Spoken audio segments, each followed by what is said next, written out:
レ・ミゼラブル、ノートルダム・ド・パリ、小説を読まれた方も映画、ミュージカル、アニメを見たという方もいらっしゃると思います。今回はその作者、19世紀フランスの最大の詩人であり小説家、ビクトル・ユゴーがかつて住んだ家を紹介いたしましょう。パリ4区、美しい防樹広場に面したアパルトマンに彼が住んだのは1832年から1848年。16年以上の年月を家族と共にここで過ごしました。さあ、ビクトル・ユゴの世界の中に入っていきましょう。それでは皆さん、お庭。扉を開けて見えてくるのがここ、控えの間です。少し暗く地味に見えるかもしれません。ただ、若き作家30歳のビクトル・ユゴーは幼少の思い出に重なるこの部屋を見てすぐに気に入ったようです。彼らがここを去ってから家具や調度品はなくなってしまいました。現在、ビクトール融合記念館として彼が今までに住んだそれぞれの家が再現してあり、彼の人生を振り返ることができます。では、ビクトルの両親を紹介しましょう。この方が母親のソフィーです。祖父母に育てられたソフィーは小柄だったようですが可愛く、そして聡明な女の子だったといいます。彼女は3人の男の子の母親になりました。3人目の男の子がビクトルです。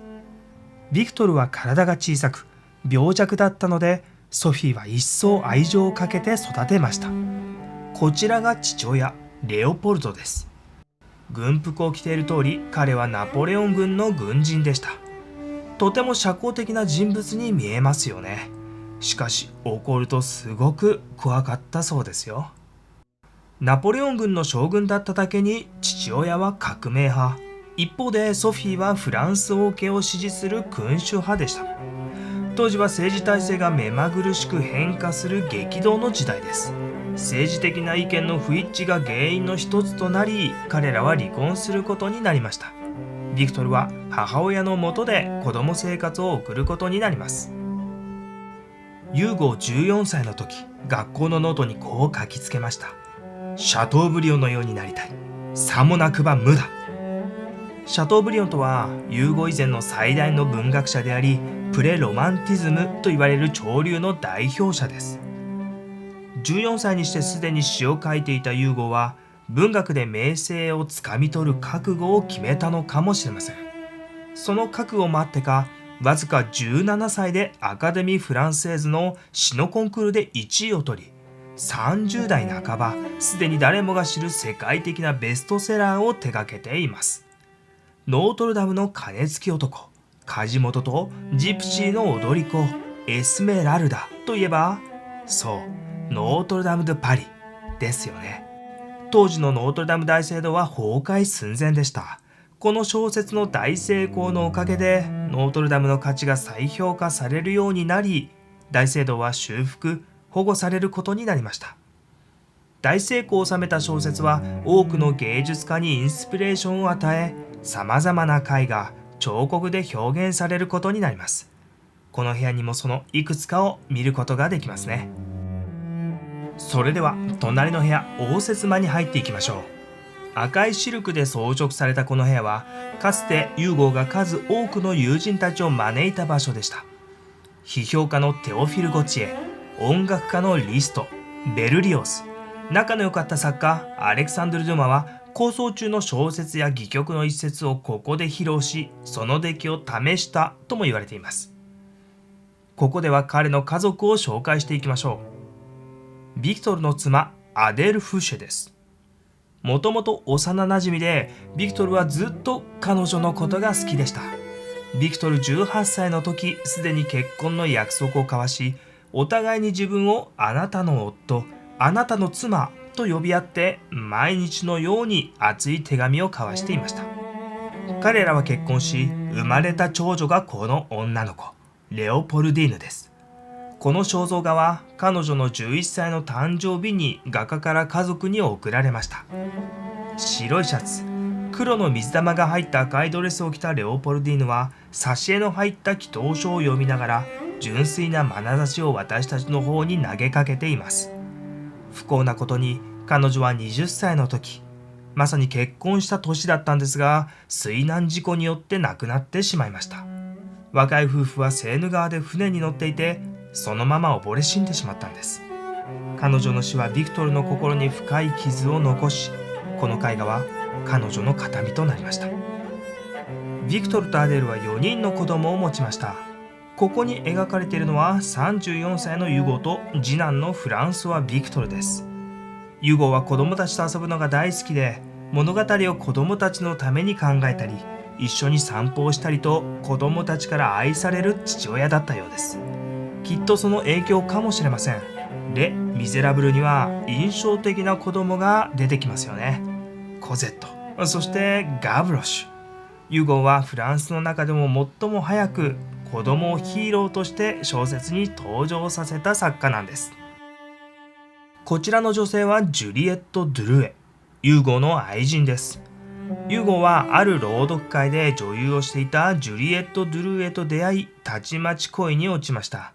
彼らが結ばれたのが1833年2月16日。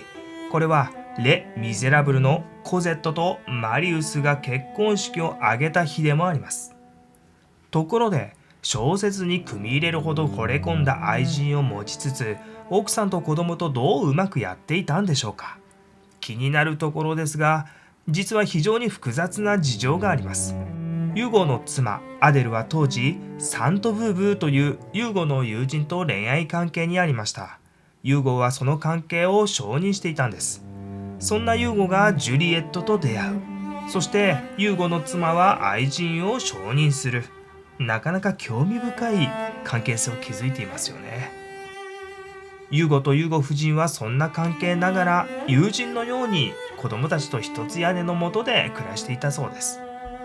文学者として不動の地位を築いていたユーゴは、またフランスが抱える社会問題を解決しようとした政治家でもありました。死刑廃止を訴えたり、子供の権利、女性の権利を擁護して貧困や教育の問題と取り組んでいます。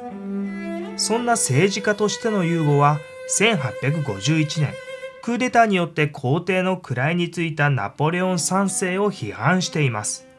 そのため政治犯のリストに載ってしまい、亡命を余儀なくされました。彼はパリを離れ、家族、そして愛人のジュリエットと共に亡命することになります。隣の部屋では亡命期にガンジ島で過ごした住居がモデルになっていますので、見に行きましょう。それでは皆さん、オニバ。亡命した場所は英仏海峡に浮かぶ島、イギリス王室領のガンジー島でした。彼は島の至るところを探検し、古道具屋で掘り出し物を見つけては部屋の装飾に加えていきました。イギリスは中国と交易を持っていたので、中国の工芸品をたくさん見つけることができました。この部屋にたくさん陶磁器があるのはそのためです。そして当時はシノワズリーという中国風装飾がとても流行っていたんです。中国風のパネルはユーゴ自身がデザインしたものを元に家具職人が作りました。椅子の上で逆立ちする道化師をご覧ください。彼の影がビクトルの V とユーゴの H になっていますよね。彼のイニシャルが隠されているんです。そしてこちらは音楽を奏でる天使。持っているトランペットはユーゴの愛人だったジュリエットの J、ドゥルエの D になっています。こちらの奇妙な机をご覧ください。インク壺が角に置かれていますが、よく見ると人の名前が書いてありますよね。子供が好きなユーゴとユーゴ夫人はある時、島の子供たちのためにチャリティーバザーを行いました。そこでユーゴ夫人は思いついたんです。主人と作家友達のインク入れをバザーに出したらどうかしらと。ユーゴは友人に頼み、インク壺とペンを送ってもらいました。そして作ったのがこの特注の机です。ジョルジュ・サンド、アレクサンドル・ドゥマ、アルフォンス・ドゥ・ラマルティン、そしてビクトール・ユーゴ。我々にとっては文学史に輝くそうそうたるメンバーなんですが、誰もこの机を買いませんでした。結局ユーゴー自身が買い取って現在はここに展示してあります。亡命中、大西洋に囲まれた島でユーゴは著作に集中しました。1862年、20年間温め続けていた大長編小説レ・ミゼラブルを仕上げたのもこの場所です。レ・ミゼラブルは大成功を収め、その収入で彼は島に家を購入し、このような装飾をすることができたんです。さあ、食堂にやってまいりました。この食堂はゴシック様式を使った中世風に仕上げてあります。ユーゴは古い家具を買っては職人さんに頼んで分解したり他の家具と組み合わせたりして様々な独創性あふれる家具を作っていました。この大きなテーブルをご覧ください。もともと雨戸だった板をテーブルの天板として使っています。こちらのシャンデリア、一見豪華に見えますよね。でも食台部分は糸を巻いていたボビン、それ以外も何かしらの金具を組み合わせて作ったシャンデリアなんです。こちらのタンスは衣装入れを上下に積み上げたもの。だから一つの家具の中に異なる時代に作られた部分が共存しています。ただ、ユーゴは実用的な家具も考案しています。例えばこの板なんですが、横を見ると掛け金がしてあるでしょ。これを外すとこのまま机に早変わりするんです。招待客が多かった時はここに即席の机が出来上がるというわけ。今では当たり前になってきたこのような仕組みも当時はとっても新しい考え方でした。私たちの見学もユーゴの生涯の晩年に差し掛かりました。ナポレオン3世が失脚し第二帝政が終わるとユーゴは20年ぶりにフランスに帰ることになります。数千のパリ市民が北駅でユーゴを迎えたといいます。時代とともにユーゴも年を取りました。レオン・ボナによるユーゴの肖像です。髪の毛とひげは白くなり、顔には年齢のシワが刻み込まれました。尊敬に値する長老の姿で、テーブルに置かれたホメロスの一巻を支えに肘をついています。古代ギリシャの詩人ホメロスと同様、ユーゴ自身が未来語り継がれることになる記念碑的存在であることが示されていますね。こちらはロダンによる胸像です。19世紀を代表する彫刻家のロダンはユーゴに最大限の尊敬の意を示しモデルになってくれるように願いましたが、ユーゴは年老いて疲れていたためにそれを断っています。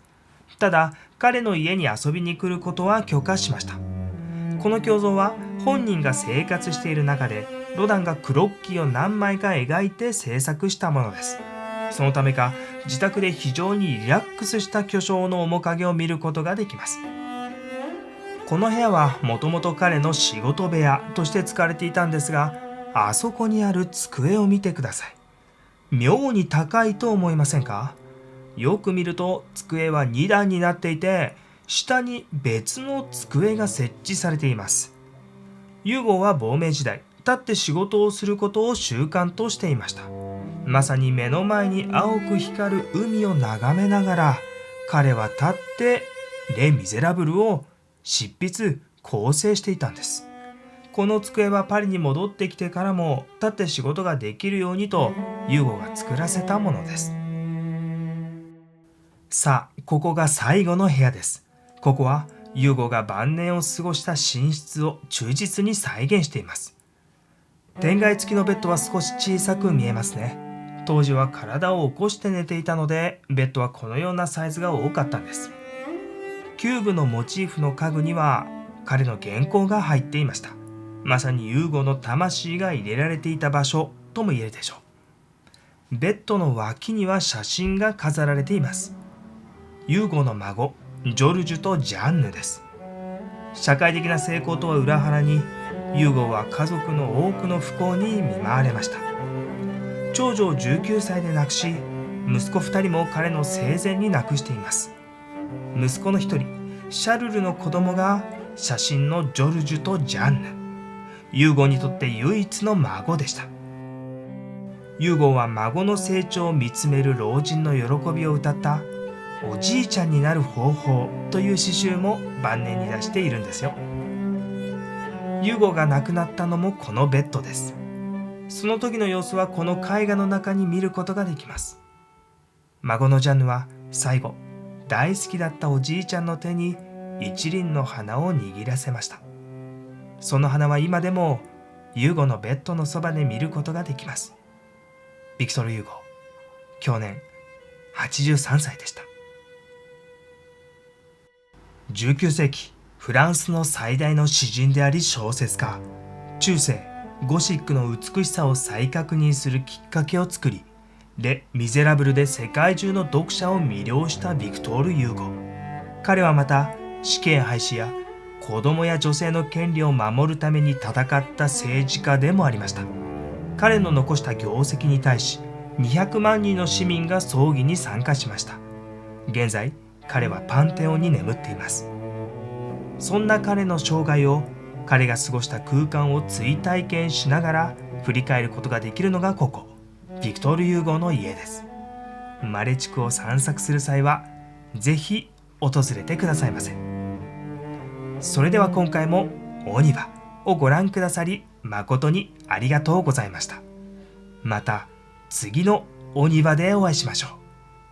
それでは皆さん、アビアント。